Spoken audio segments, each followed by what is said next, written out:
Sometimes the quietest man in the room is carrying the loudest history, the old veteran said without looking up from his coffee, and nobody at the Harbor Light Diner understood what he meant until the entire room suddenly went silent. It was just after 8 on a cool Thursday morning in Virginia Beach, only a few miles from Naval Station Norfolk, and the diner was filled with construction workers, retired couples, young sailors, and commuters grabbing breakfasts before work. At the corner booth nearest the window sat a man most people barely noticed. He looked to be in his late 60s, wearing faded blue jeans, an old brown jacket that had clearly seen better days, and a baseball cap with no military patches, no medals, and no symbols that hinted at his past. A polished carbon fiber prosthetic leg rested beneath the table, partially hidden from view. His name was Daniel Brooks, although nobody there knew it. He quietly stirred his coffee, read yesterday's newspaper, and smiled politely whenever the waitress refilled his mug. The regular customers assumed he was just another retired man living on a fixed income. A few younger patrons glanced toward him with casual curiosity before returning to their conversations. The morning continued as usual until the front door opened and 3 Navy SEALs walked inside wearing civilian clothes after finishing an early training session. They laughed about something that had happened during the workout, ordered breakfast, and searched for an empty table. One of them, Chief Ryan Carter, stopped walking almost immediately. His eyes settled on the older man by the window for reasons he could not fully explain. There was nothing remarkable about the stranger's appearance, yet something about the way he sat, calm, alert, and effortlessly aware of everything around him, felt strangely familiar. Ryan picked up his tray instead of sitting with his teammates, and slowly approached the corner booth. The conversations around the diner continued, but a few curious customers noticed the young SEAL walking toward the disabled veteran. Daniel looked up with kind gray eyes as Ryan stopped beside the table. "Mind if I ask you something, sir?" Ryan said respectfully. Daniel nodded once. "Go ahead." Ryan hesitated for just a second before asking the question that every operator recognized as deeply personal. "What was your call sign?" Several nearby customers exchanged confused looks. To them it sounded like meaningless military jargon. Daniel studied Ryan's face for a brief moment before answering in a calm voice that carried no pride, no hesitation, and no desire to impress anyone. "Ghost 1." Ryan's expression vanished. The color drained from his face so quickly that one of his teammates stood up, thinking something was wrong. The room itself had not changed, yet somehow everything suddenly felt different. Ryan stared at the elderly veteran as if he had just seen someone return from history itself. His breathing slowed. His hands remained perfectly still. Daniel simply lifted his coffee cup and took another sip as though he had spoken 2 ordinary words. One of Ryan's teammates laughed nervously and called across the diner, "You okay, Chief?" Ryan never looked away from the man sitting by the window. The waitress paused in the middle of pouring coffee. A mechanic at the counter lowered his fork. Even the conversations closest to the booth faded into silence. Ryan finally managed to speak, his voice quieter than before. "That's impossible." Daniel offered the smallest smile. "That's what most people think." Nobody else in the diner understood why those 2 words had shaken one of the Navy's toughest operators, but everyone could feel that they had just witnessed the beginning of a story far bigger than anyone had imagined.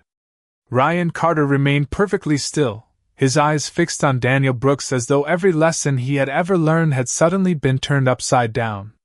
The younger SEAL had spent nearly 2 decades studying military history, leadership, and the traditions passed quietly from one generation of operators to the next.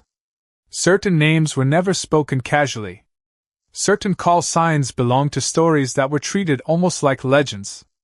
Ghost 1 was one of them. Ryan finally pulled out the chair across from Daniel and sat down without asking another question. His teammates exchanged puzzled looks before slowly walking over. One of them, Tyler Evans, smiled awkwardly and said, "Chief, are we missing something?" Ryan answered without taking his eyes off Daniel. "Maybe we have been missing something for years." Tyler looked at the older man with polite curiosity. "Sir, did you really serve?" Daniel nodded once. "A long time ago." Tyler glanced toward the prosthetic leg beneath the table and shrugged. Well, thank you for your service. He spoke sincerely, but it was obvious he believed Daniel had simply been another retired veteran. Ryan knew better. Across the diner, several customers whispered among themselves. One man quietly muttered that the young Navy SEAL seemed to be taking an old man's story far too seriously. Another customer suggested that perhaps Ghost One had simply been a nickname from decades earlier. Daniel appeared completely unaffected by the growing attention. He folded his newspaper neatly, placed it beside his empty breakfast plate, and calmly stirred the last of his coffee. Ryan leaned forward slightly. Sir, there is only one question that matters now. Daniel met his eyes. Go ahead. Ryan lowered his voice. During your final classified deployment, what phrase did your commanding officer always repeat before every operation? Tyler frowned immediately. Chief, that information is not public. Ryan nodded without looking away. Exactly. The room became even quieter. Daniel did not answer right away. Instead, he looked through the front window as though remembering another lifetime. After several long seconds, he smiled almost imperceptibly. He always said, bring every soul home? The mission only matters if your people come back. Ryan slowly closed his eyes. His hands tightened around his coffee cup before relaxing again. That sentence had never appeared in books, documentaries, or public records. It had existed only inside restricted military archives and in the memories of the few operators who had survived those years. Tyler's expression changed completely. How could you possibly know that? Daniel simply replied. Because I heard him say it more times than I can count. Ryan opened his wallet and carefully removed a small, worn photograph that he had carried since graduating from advanced training. It showed a faded memorial wall honoring legendary operators whose sacrifices had shaped future generations. Near the bottom was a single engraved call sign. Ghost One. Ryan quietly placed the photograph on the table. Daniel glanced at it for only a moment before gently sliding it back. You should keep that, he said softly. History belongs to the people who remember it. Ryan swallowed hard. Every instinct told him the impossible was sitting only a few feet away. Yet one question still haunted him. If Daniel Brooks truly was the man every operator believed had been lost decades ago, why was he sitting alone in an ordinary diner wearing worn clothes, accepting no recognition, and living as though the world had completely forgotten his name? Ryan looked down at the faded photograph before carefully placing it back inside his wallet, but his mind had already traveled decades into the past. During every advanced leadership course, instructors occasionally spoke about operators whose names could never appear in textbooks. They never revealed identities, never discussed locations, and never explained the full stories. Instead, they simply described the character those men represented. Among those quiet legends, one call sign always carried a different weight. Ghost One was never introduced as the strongest, the fastest, or the most decorated. He was remembered as the man who always found a way to bring people home. Ryan had heard older instructors pause for several seconds before mentioning that call sign, almost as if speaking it demanded respect rather than explanation. They would always finish with the same sentence. Some heroes disappear because that is exactly what they wanted. Sitting only a few feet away, Daniel Brooks looked nothing like the mythical figure Ryan had imagined throughout his career. He was simply an older man with silver hair beneath a faded cap, gentle eyes, and weathered hands wrapped around a warm coffee mug. The contrast made the moment even harder to believe. Tyler quietly pulled up another chair and lowered his voice. Chief, I have heard the stories too, but legends grow over time. There has to be another explanation. Ryan nodded slowly. That is exactly what I used to believe. Daniel looked toward both younger men and offered a patient smile. Stories usually become larger than the people who lived them. Ryan asked carefully, Were you always called Ghost One? Daniel chuckled softly. No. Every operator earns a call sign. Nobody gets to choose one.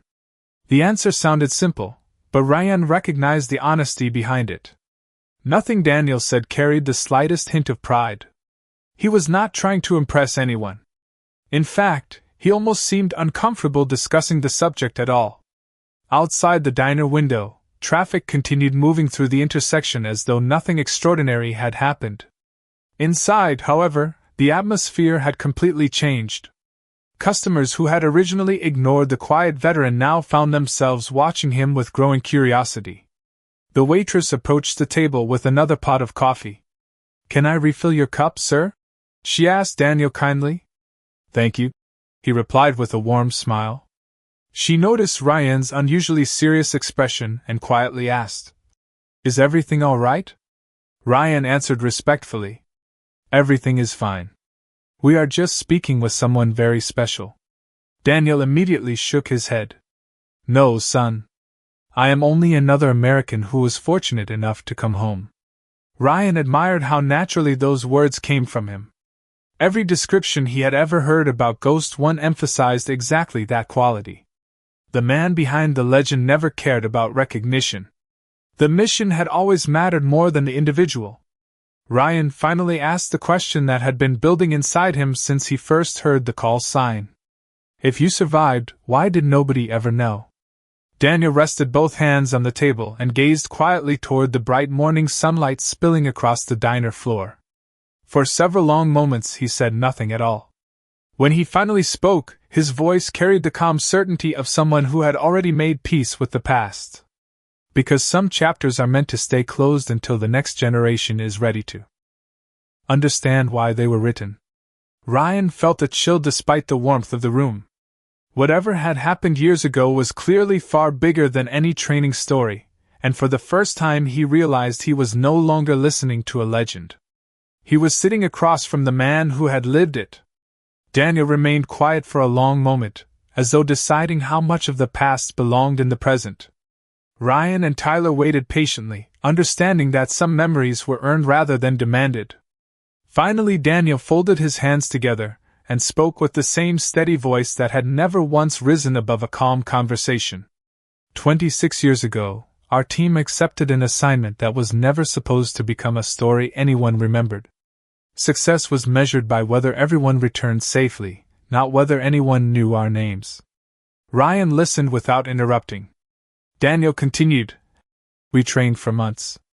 Every person on that team understood his responsibility. Nobody talked about glory.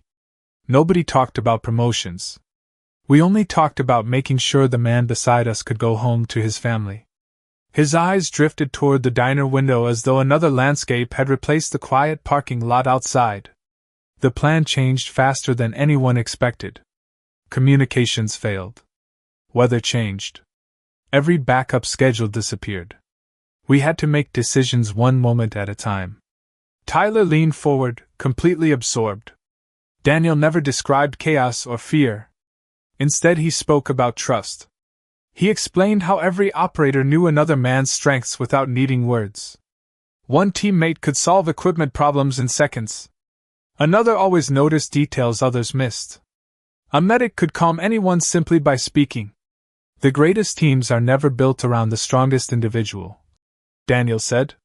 "They are built around people who refuse to let each other stand alone." Ryan recognized those words immediately. They sounded less like a speech and more like a lesson learned through experience. Daniel smiled faintly. Near the end of the operation, we reached the point where someone had to stay behind long enough to make sure everyone else could leave safely. Nobody volunteered because everyone was already prepared to do it. That is how those teams worked. Ryan slowly understood why older instructors had always spoken of Ghost One with such respect. The legend had never been about impossible strength. It had been about impossible selflessness. Daniel continued, "I happened to be closest. That was all. There was nothing heroic about standing where I already happened to be standing." Tyler quietly shook his head. "Most people would call that heroic."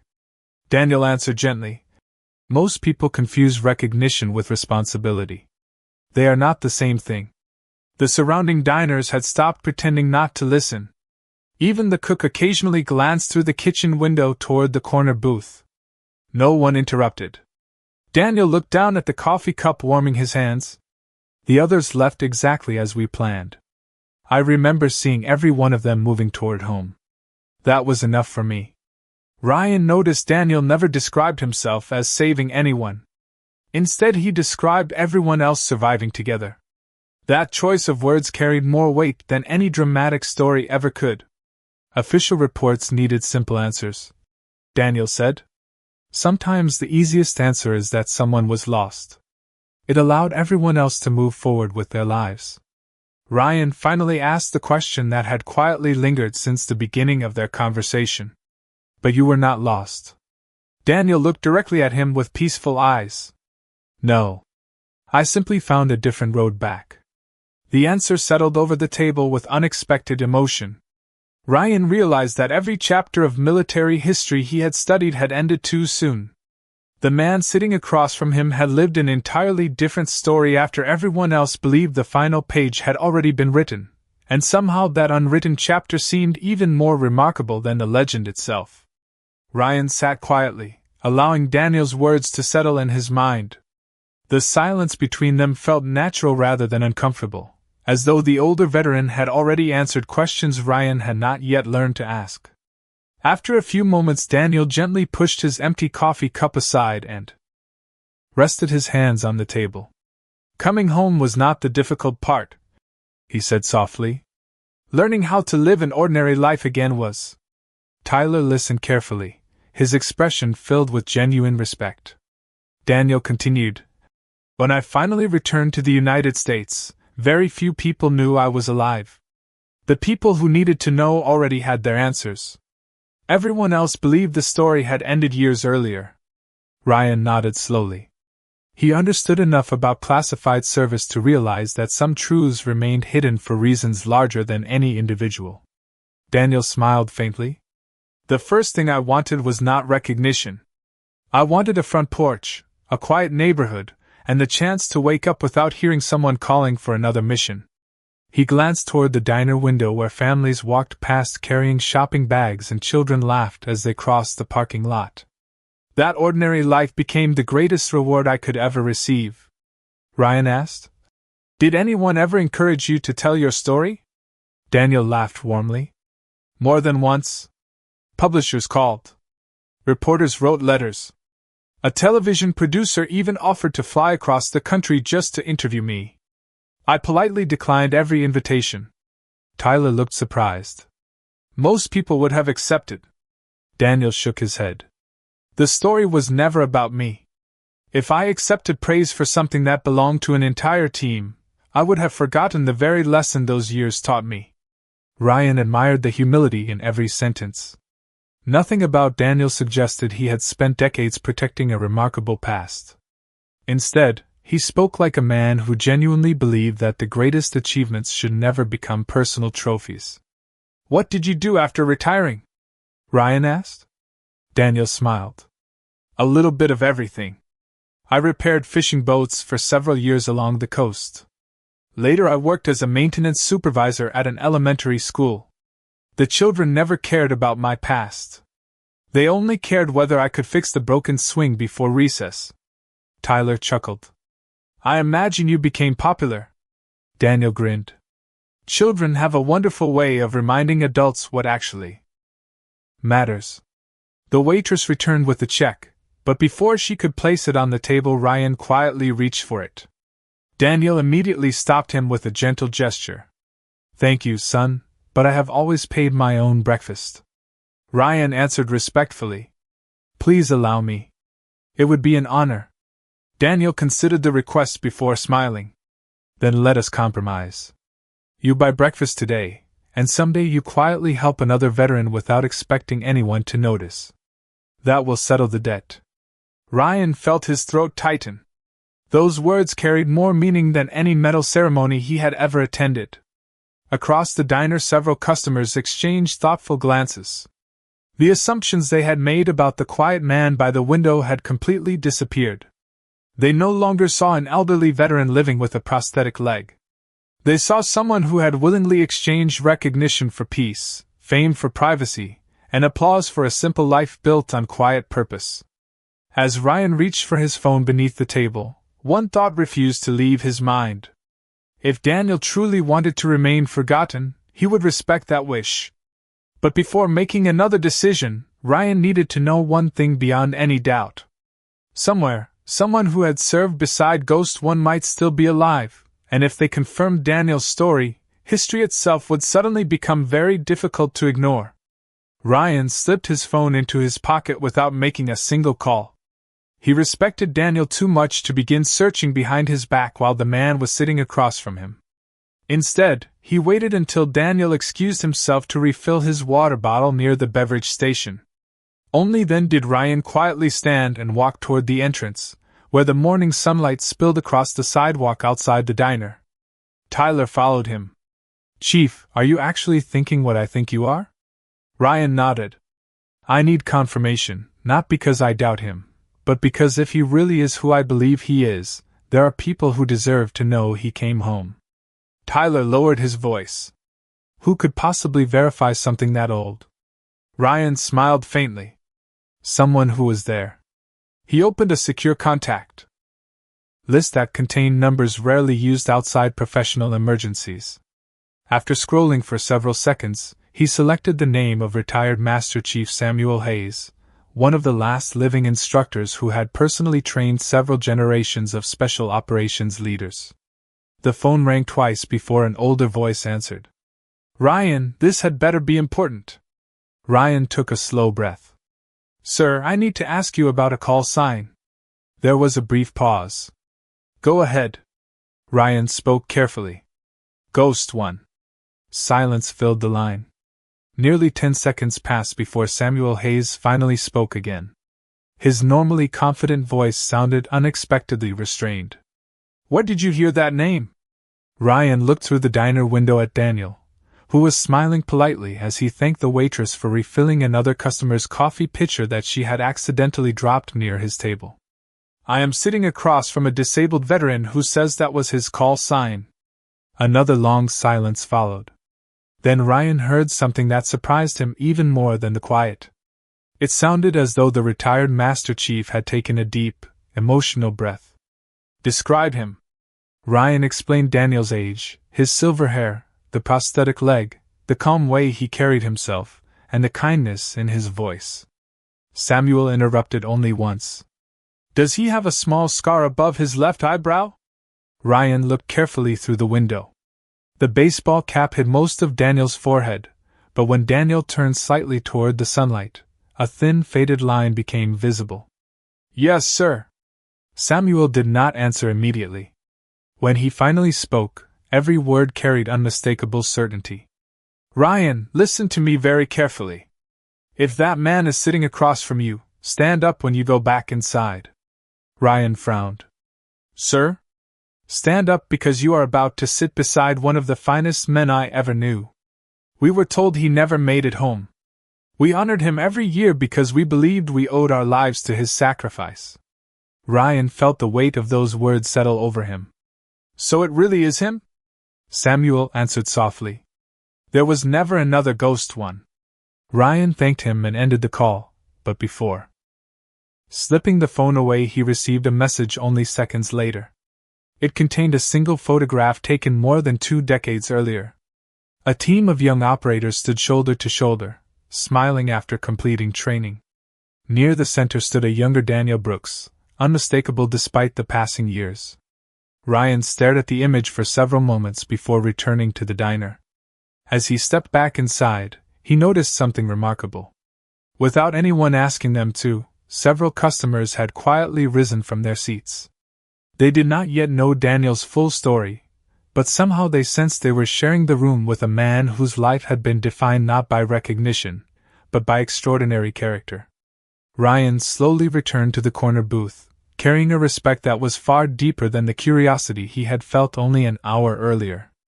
Daniel looked up with the same gentle smile, unaware that a single phone call had quietly confirmed everything. Ryan did exactly as Master Chief Samuel Hayes had instructed. Before sitting down, he remained standing for a brief moment. Tyler immediately understood the gesture and stood beside him. Daniel raised an eyebrow with a puzzled expression. "What are you boys doing?" Ryan answered softly. "Showing respect that should have been shown a long time ago." Daniel sighed with a faint smile and motioned for them to sit. Please do not make a scene.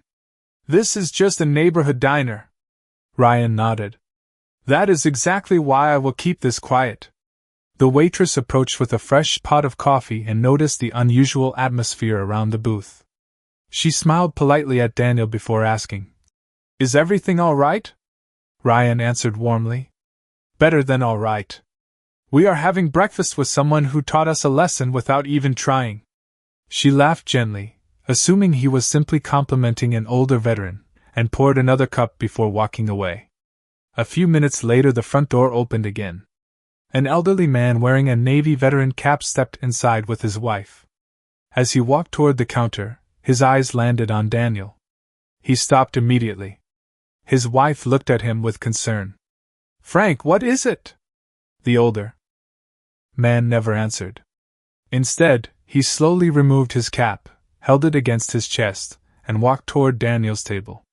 Daniel looked up, studying the stranger for several seconds before recognition slowly appeared across his face. Franklin Moore? Daniel said quietly. The older veteran smiled through moist eyes. I cannot believe it. I thought I would never see you again. Daniel stood carefully, balancing on his prosthetic leg, and the two men shook hands with the quiet familiarity of people whose friendship had been built many years earlier. There were no dramatic embraces and no loud celebrations. They simply smiled at one another with the understanding that some friendships never fade, no matter how much time passes. Franklin turned toward Ryan. Young man, do you know who you are sitting with? Ryan nodded respectfully. I believe I do now. Franklin looked back at Daniel and chuckled. He was always the first one to volunteer for the difficult assignments, and the last one to talk about them afterward. Daniel shook his head. Memory has a way of improving old stories. Franklin smiled. No. If anything, memory has never fully captured what you did for the rest of us. Several customers who had been quietly watching from across the diner began to realize this was no ordinary reunion. The mechanic who had joked earlier about military nicknames slowly walked over to Daniel's table. He removed his work gloves and extended his hand. Sir, I owe you an apology. I made assumptions this morning that I should not have made. Daniel accepted the handshake without hesitation. You do not owe me anything. We have all judged someone too quickly at some point in our lives. Those simple words seemed to lift a burden from the mechanic's shoulders. One by one, other customers offered quiet thanks, respectful smiles, or simple handshakes. Daniel treated every person exactly the same, never mentioning his past unless someone asked sincerely. Ryan watched each conversation unfold and realized that Daniel had accomplished something extraordinary without telling a heroic story or asking anyone to admire him. Respect had not grown from a legend. It had grown from humility. As the morning continued, Ryan quietly glanced toward the diner entrance once more. Several more vehicles had just pulled into the parking lot, including one bearing a military veteran license plate. Something told him the quiet breakfast was about to become a reunion that none of them would ever forget. The bell above the diner's front door rang several more times over the next 20 minutes, and with each quiet arrival the atmosphere inside became more meaningful. None of the newcomers entered with fanfare. Most were older men and women wearing simple jackets or baseball caps that hinted at years of military service. A few exchanged brief greetings with the waitress before their attention settled on Daniel Brooks. One by one they recognized him. One by one they paused, removed their caps, and approached with quiet respect. Daniel greeted each of them by name, remembering details that had long since faded from everyone else's memory. He asked about grandchildren, retirement hobbies, fishing trips, and hometowns. He never mentioned missions or accomplishments unless someone else brought them up first. Ryan watched in amazement as every conversation centered not on what Daniel had done, but on how he had encouraged others during difficult seasons of life. Franklin Moore smiled as he listened. You still remember every family member, he said. Daniel chuckled softly. Names matter. People matter even more. The words settled over the room with unexpected warmth. Several younger customers who had entered only minutes earlier quietly asked the waitress why so many veterans seemed to know the same elderly man. She simply smiled and replied, "From what I can tell, he spent his whole life making other people feel important." Ryan realized that was exactly what had happened all morning. Daniel had answered every question honestly, yet he had somehow directed every conversation towards someone else. Tyler finally asked the question that had been on everyone's mind. "Sir, after everything you lived through, why did you never try to correct the record? You could have accepted honors, spoken at ceremonies, or written a book. People would have listened." Daniel looked around. The diner at the familiar faces, the families sharing breakfast, and the sunlight pouring through the windows before answering. Recognition has a way of ending conversations. Gratitude begins them. I wanted people to remember those who never stopped serving their communities after taking off the uniform. Some became teachers. Some became mechanics. Some raised wonderful families. Some volunteered every weekend without expecting anyone to notice. If my name stayed out of the headlines, perhaps more attention would be given to the quiet lives they built. Ryan lowered his eyes, humbled by the simplicity of the answer. Daniel continued, "The uniform was never the destination. It was one chapter of a much larger life. Character is measured by what you do after the applause ends." The mechanic who had apologized earlier nodded slowly. "I think I understand now. Being a hero is not about one extraordinary day. It is about choosing to live with integrity every ordinary day afterward." Daniel smiled warmly. "That is the lesson I hope someone would eventually discover." Franklin reached into his wallet and carefully unfolded an old photograph that had faded with time. It showed a group of young operators standing shoulder to shoulder, laughing at something beyond the camera. He placed it in front of Daniel. "I have carried this for more than 2 decades, he said.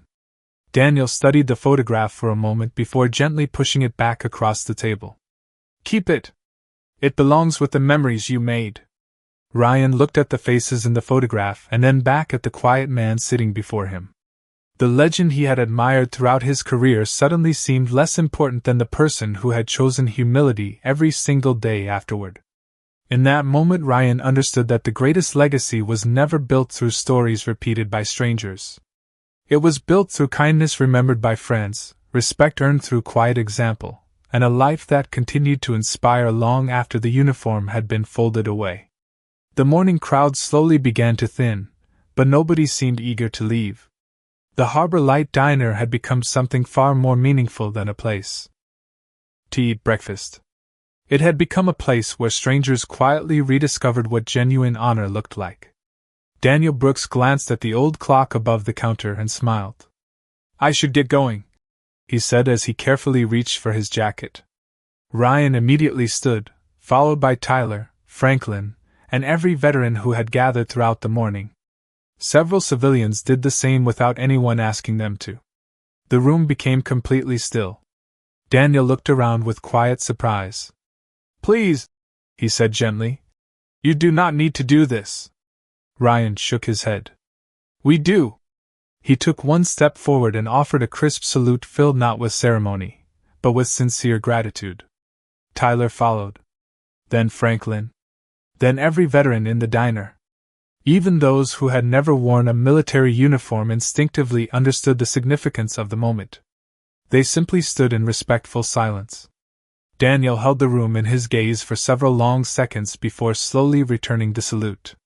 There was no pride in his expression, only appreciation. "Thank you," he said softly. "But remember something important. Do not honor me because of what I did years ago. Honor the people around you today. They are the ones writing tomorrow's stories." The mechanic who had apologized earlier stepped forward once more. "I will never forget what happened here this morning," he said. Daniel smiled warmly. "Then do not remember me. Remember the lesson. Every person you meet has a story you cannot see." The waitress handed Daniel a small paper bag. "I packed you a slice of apple pie for later," she said with a smile. "It is on the house." Daniel laughed quietly. "Now that is an honor I cannot refuse." The room filled with gentle laughter, breaking the emotion just enough to remind everyone that the greatest moments often ended with simple acts of kindness. Ryan walked with Daniel toward the front door. Outside, the cool ocean breeze carried the familiar scent of salt water across the parking lot. Daniel paused before opening the door of his aging pickup truck. Ryan spoke one final time. "Sir, I spent years studying leadership, discipline, and courage. Somehow I learned more during one breakfast than I did in countless classrooms." Daniel rested a hand on the truck door and nodded thoughtfully. "Real leadership is not measured by how many people follow you. It is measured by how many people become better after meeting you." Ryan silently committed those words to memory. Daniel climbed into the driver's seat, started the engine, and gave one small wave before pulling away. No escort followed him. No reporters appeared. No cameras recorded his departure. Within moments, the old pickup disappeared into the ordinary traffic of an ordinary American morning. Ryan remained standing until the truck was no longer visible. He reached into his wallet and looked once more at the faded photograph he had carried for years. For the first time, he understood that the image had never represented a legend frozen in history. It represented a man who chose humility every single day after history stopped watching. Ryan carefully returned the photograph to his wallet, knowing he would tell future generations not about impossible missions or mysterious call signs, but about a quiet veteran who reminded an entire room that true greatness never demands attention. It simply leaves every life it touches a little better than it found it, and long after Daniel Brooks had driven away, the people inside that small diner realized they would never again judge a stranger by appearance alone, because sometimes the greatest heroes wear no medals, ask for no applause, and leave behind nothing but a better example of what it means to be an American.